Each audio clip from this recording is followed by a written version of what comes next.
पत्नी सहित गौतम की आराधना से संतुष्ट भगवान शिव का उन्हें दर्शन देना, गंगा को स्थापित करके स्वयं भी स्थिर होना, देवताओं का भाव बृहस्पति की सिंह राशि पर आने पर गंगा जी के विशेष महात्म्य को स्वीकार करना, गंगा का गौतमी या गोदावरी नाम से और शिव का त्र्यंबक ज्योतिर्लिंगों के नाम से विख्यात होना, तन दोनों की महिमा सूची कहते हैं। पत्नी सहित गौतम ऋषि की इस प्रकार आराधना करने पर संतुष्ट है भगवान शिव माँ शिवा और त्रिमतकनों के साथ प्रकट हो गए। प्रसन्न कृपा निधान शंकर ने कहा, यवामन में तुम्हारी तुम भक्ति से बहुत प्रसन्न हूँ, तुम कोई वर मांगो। उस समय महात्मा समूह के अंदर रूप को देखकर आनंदित हुए गौतम ने भक्ति भाव से शंकर को प्रणाम करके उन्हें स्तुति की।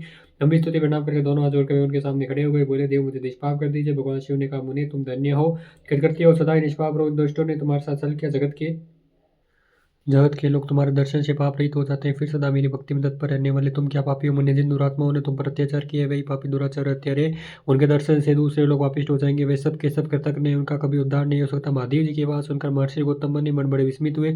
उन्होंने भक्तिपूर्वक शिव प्रणाम करके हाथ जोड़ना इस प्रकार कहा, गौतम बोले, महेश्वर उन ऋषियों ने तो मेरा बहुत बड़ा उपकार किया, यदि उन्होंने यह बर्ताव न किया तो मुझे आपका दर्शन कैसे होता। धन्य है कि वे महर्षि जिन्होंने मेरे लिए परम कल्याणकारी कार्य किया है, उनके दुराचार से मेरा महान स्वार्थ सिद्ध हुआ है। गौतम जी के वासु के महेश्वर बड़े प्रसन्न, उन्होंने गौतम कृपा दृष्टि देख उन्होंने शीघ्र ये उत्तर दिया।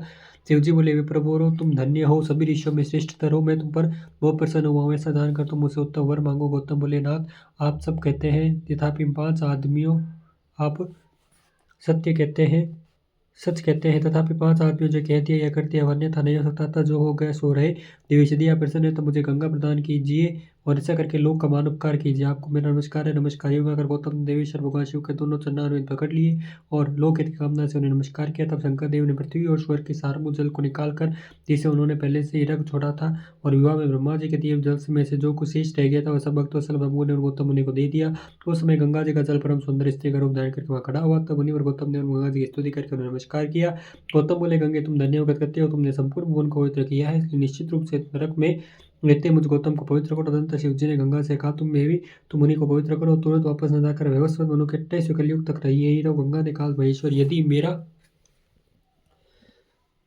महात्म्य सब नदियों से अधिक हो और अंबिका तथा गणों के साथ आप भी यहाँ रहे तब भी मैं इस धरातल पर रहूंगी। गंगा जी की यह बात सुनकर भगवान शिव बोले, गंगे तुम धन्य हो, मेरी बात सुनो, मैं तुमसे अलग नहीं हूँ, तथापि मैं तुम्हारे कथनानुसार यहाँ स्थित रहूंगा, तुम भी स्थित हो अपने स्वामी परमेश्वर शिव की यह बात सुनकर गंगा ने मन ही मन प्रसन्न हो उनकी बुरी बुरी प्रशंसा की। इसी समय देवता, प्राचीन ऋषि, अनेक उत्तम तीर्थ और नाना प्रकार के चित्र वहां पहुंचे।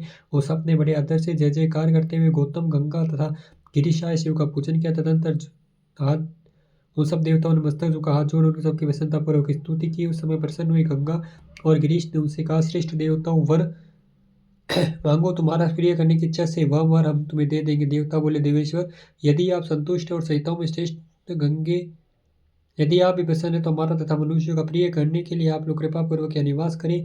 गंगा बोली, देवताओं फिर तो सबका प्रिय करने के लिए आप लोग स्वयं ही यहाँ क्यों नहीं रहते। मैं तो गौतम जी के पाप का प्रक्षालन करके जैसे आई हूँ उसी तरह लौट जाऊंगी। आपके समाज में यहाँ मेरी कोई विशेषता समझी जाती है, इस बात का पता कैसे लगे। यदि आप यहाँ मेरी विशेषता सिद्ध कर सके तो मैं अवश्य रहूंगी, इसमें संशय नहीं है।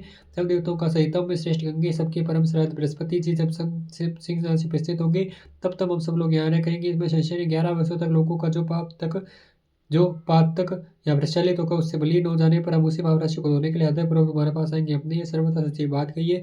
सही द्वारे महादेव या तो तुमको और भगवान शंकर को समस्त लोगों पर अनुग्रह तथा हमारा प्रिय करने के लिए नित्य निवास करना चाहिए।